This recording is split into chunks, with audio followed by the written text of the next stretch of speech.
Hey, happy January 3rd and Happy New Year. I hope everybody's doing well and that you're warm and safe.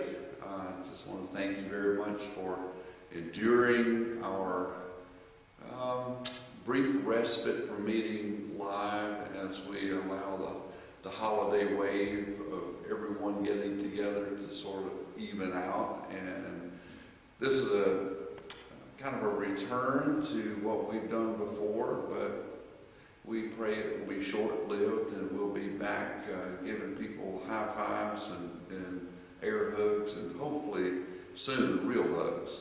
As a grateful recovering hugger, it is very difficult for me to not just embrace the people that I see and I've missed so much. But Happy New Year, everyone, and we're thankful that you're joining us for worship this morning.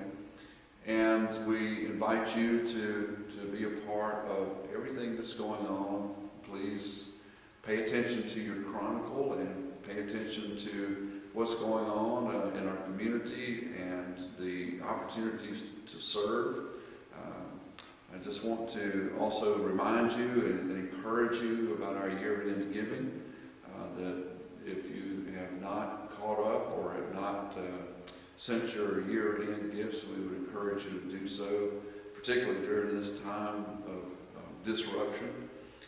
We are planning a full year of God's favor as we listen to what God is doing and in the Wadesboro community and beyond, but particularly here as our congregation has been diligently seeking God's face and His heart for our congregation, and has been leading us and helping us to hear that what really God is doing in our midst is leading us to serve right around our door as the beginning step of re-entry as a congregation into this new life together, that really paying attention to care of each other and to care of those right around us in our community.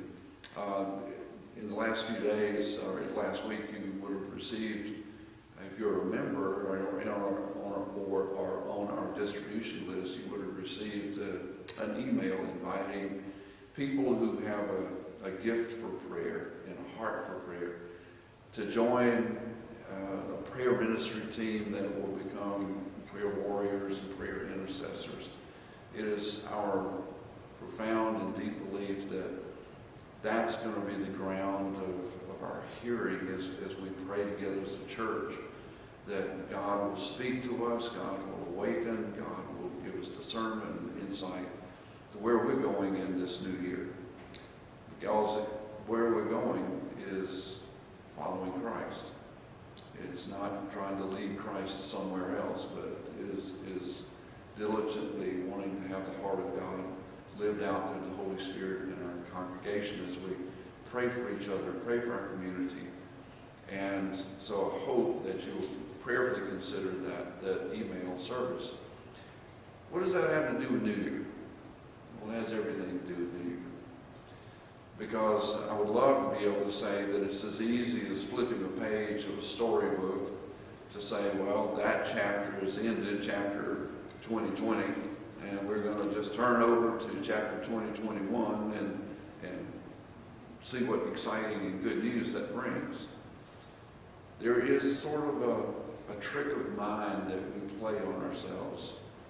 Long before, though, before there was New Year's Rockin' Eve and all of our celebrities and the dropping of the ball in Times Square, long before there were celebrations with fireworks and stale ale and everything else that goes along with New Year's Eve, the Christian community saw that New Year's were very sobering. That it was a time of reflection, it was a time of rededication, and often in many traditions, some of which I've been a part, Presbyterian and Methodist and others, that New Year's was a time of repentance, a time of saying, God, I know that this past year has been filled with brokenness at times, but certainly sin against you with thought, word, and deed. things done and things left undone. And that has been part of the human condition, that we long to have a new year where we can just turn the page and start over. And friends, this morning, that offer is good for us as we give ourselves in repentance to Christ. He does allow us to have a do-over, a new year, a new beginning. He allows us to not just turn the calendar page, but to be made new. And that's why in Christian families and traditions across the years, why New Year's had that spiritual flavor, that spiritual bend.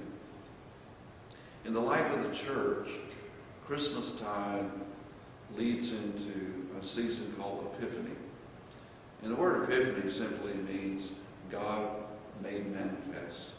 We recognize that Christ has come. Christ has come as a child. Christ is born, or as we consider this word again in the Gospel of John, the Word became flesh and made his dwelling among us. We have seen his glory, the glory of the one and only, the Son who came from the Father, full of grace and truth. John testified concerning him. He cried out, saying, "This is the one I spoke about when I said, 'He who comes after me has surpassed me, because he was before me,'" signaling that Christ was in heaven. Christ came down. Christ emptied himself of glory to take on human flesh. Out of his fullness, we have all received grace upon grace. For the law was given through Moses. Grace and truth came through Jesus Christ. No one has ever seen God but the only one and only Son, who is himself God and is in closest relationship with the Father. You see, those who believe in his name, he gave the right to become children of God. Children born not of natural descent or of human decision or a husband's will, but born of God. God manifest. Epiphany. In the early church, January 16th was recognized as a high holy day, more important than the early date that Constantine the emperor set of December 25th, after the emperor of Rome became a Christ follower. It was believed that in the winter solstice, December 21st, the shortest day of the year, that the light began to grow again, and there were winter festivals that were pagan. We don't really know exactly the date that Christ was born, but we know in the early church that this time of Epiphany, of God being made manifest, God revealing God's self to humanity, becoming flesh, or again, as Philippians 2 says, God emptying himself and taking on human form, becoming one of us, like us in every way, but without sin, the writer of Hebrews would say, so that we have a high priest who understands us. It all begins with this notion of how you understand God, and how you understand and begin to appropriate into your life this new year who God is to you. I think this is the opportunity, the invitation that God would have us here at First Baptist, here at Wadesboro, is that we take seriously once again this relationship that God has offered to all humanity, and even specifically to you and to me. Sometimes we have forgotten, or maybe we've never learned in the first place. Maybe we've grown up in church and we've gone through the rhythms of seasons, and we've dressed and we've come to the worship service, but that's still an exterior, an external formality or practice that really should be mirroring something that's deeper in all of us, and that's that personal relationship with God, that God desires, that God so loved us that he came.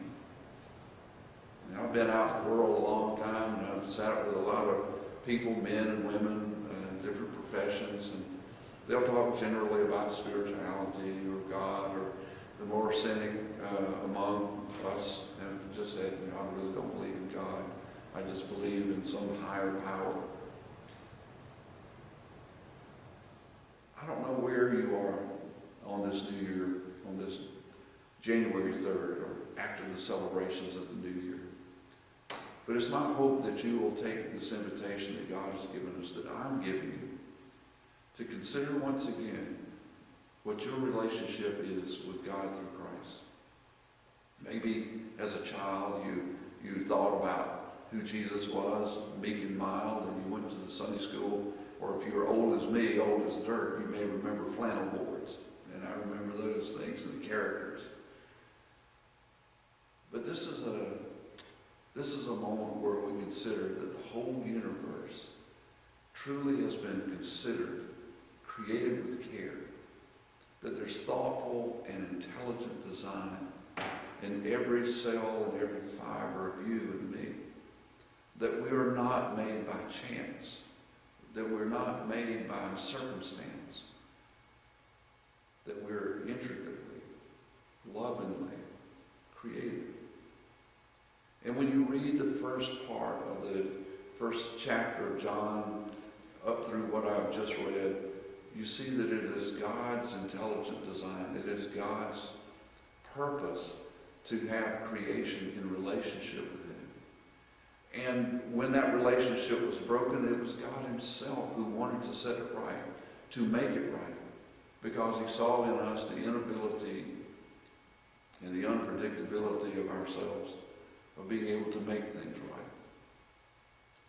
In this new year, He gives us an invitation, He says in this word, that those who would believe, not just intellectually, but certainly rationally, because the faith that we cling to and we claim and I proclaim and I've given my life to proclaiming and preaching and teaching, is that it is a rational faith.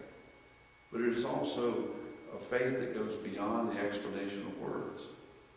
It is something that plumbs the depths of our being when we are the most lonely, or sometimes the most joyful. When we experience life at its fullest, God is making the invitation to say, see, I am here. I have made everything. I made this place for you and for you to enjoy. The Westminster Shorter Catechism says it this way: the chief end of humanity is to love God and serve Him. That's who we are. That we're made to love each other, and we're also made with a God-shaped hole in our being that searches for the ultimate, that searches for a God who will love us, accept us. The whole history of human endeavor is filled with people wanting to worship, wanting to sometimes create God in their own images. And that's the truth of this gospel this morning, this new year. It was in 1982, when I was in my first year of doctoral work at Emory, and I was on a trajectory of going into counseling ministry, and I was in the program at Emory, and a very strange invitation came from Columbia Seminary, which is a Presbyterian seminary in Decatur, that there was going to be a course that combined Emory students and the students at Columbia. And it was going to be a joint missionary project that actually went to Jamaica and went to the Caribbean. Thing is, we weren't going as missionaries to take the gospel. The course was designed so that we would go and we would become students of missionaries who were already in Jamaica, living there as pastors who had grown up there. In other words, we were going to learn from pastors who had grown up, lived in, and pastored in a third world environment. And so in January of 1982, seeing the end of my master's degree coming to a close later in June, I thought, yes, this would be a great vacation. This will be a great experience to the Caribbean. It'll be a new year. It'll be a new beginning. And it'll be a great start for 1982 to be able to go to the Caribbean and then graduate and continue my doctoral work in Atlanta. And so I went. I would love for you to read C.S. Lewis's biography of his conversion, Surprised by Joy. In it, he talks about his move from atheism as an Oxford professor to a believing, trusting, intellectually sound, but joyful Christ follower.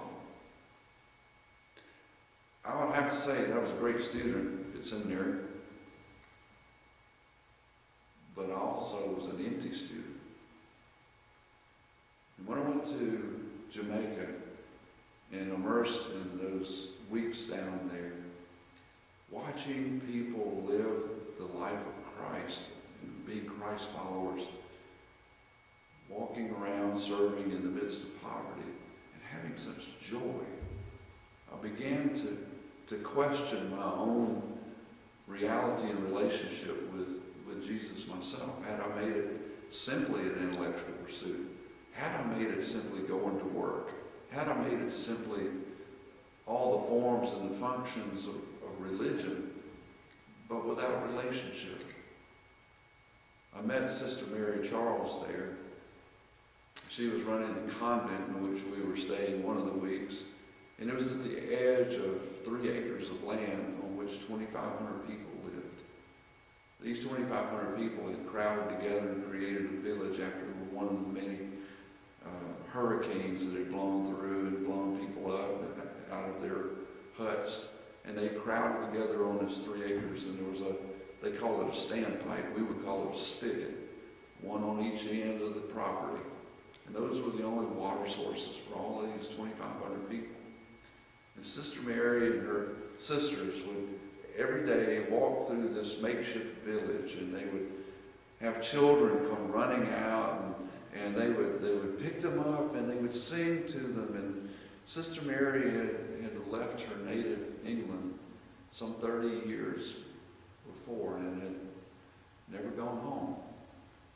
And for 30 years she had been ministering among the poor. And she would pick up the children, and we would walk through the streets that had a center ditch through for all of the foul sewage that was coming through. And there I thought, what does this woman have to sing about? What does she have to be hopeful about and thankful for as she sings the songs of faith, and she brings joy to the children in which she swings and passes out oranges or mangoes or papayas or whatever happened to be the fresh fruit of the day that she would just pass out till her pockets were empty. And we would stop through the village, the makeshift village made up of tin and cardboard and baling wire and rope, thatched little roofs. And I remember one of the stops we made, a man whose legs were horribly crippled, and he was sitting under the wide eave of this thatched roof, and he was singing. And when Sister Mary came up, his face broke into a wide grin, toothless, but joyful. And he was working with his hands, and he was making something, and he gave it so thankfully and joyfully to Sister Mary, and she received it with such joy and humility. And I thought, as he went back to working, as we were leaving, he was humming to himself a hymn that I knew was familiar. And I thought, what does this man have to be joyful about? Living in a hut with a dirt floor, what is it that is giving him a sense of joy and purpose, and even a sense of gratitude and generosity to give away something? Time after time after time, I would encounter during my time there joyful gratitude, simplicity of service, But in it all was this knowledge that I have trusted Christ. I've become a child of God. I know that I am the beloved. And I have a future. There's an old Latin greeting of worship that used to take place in ancient churches and still takes place in some traditions when people would greet, and usually it was the priest or the pastor who would greet the people and say, Sur sum corda, lift up your hearts. And the response would be, Regnum habemus, we have a king.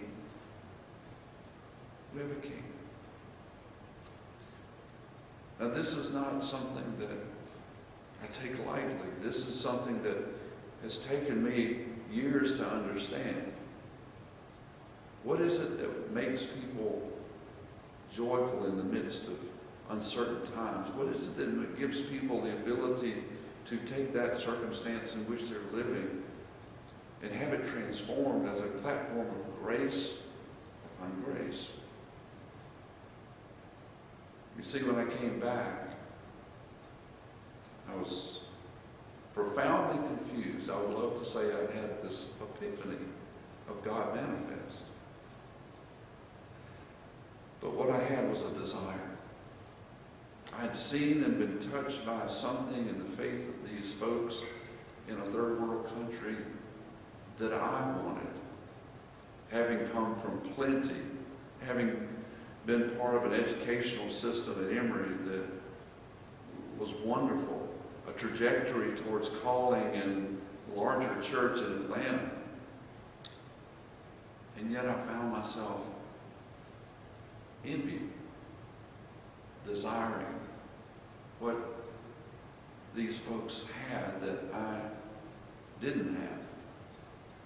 This personal relationship that fed their everyday experience, that had moved from their head to their heart, or maybe from their heart to their head. I don't know. But between February and June, as I learned to listen, and again, this is why intercessors and prayer warriors are so important, as I sought out God in prayer like I never had done before. As I learned to pray, maybe even for the first time, God began to gently unwrap, unfold, to be made manifest in my life. And in just 3 or 4 short months, the trajectory of my life moved from staying in Atlanta, finishing my doctoral work there in pastoral care and counseling, to accepting 2 small churches in rural South Carolina, outside of Ware Shoals, a middle town, where again I would encounter the poor and the disenfranchised, and learn how to walk by faith, oftentimes by people who could not walk physically. I pray this new year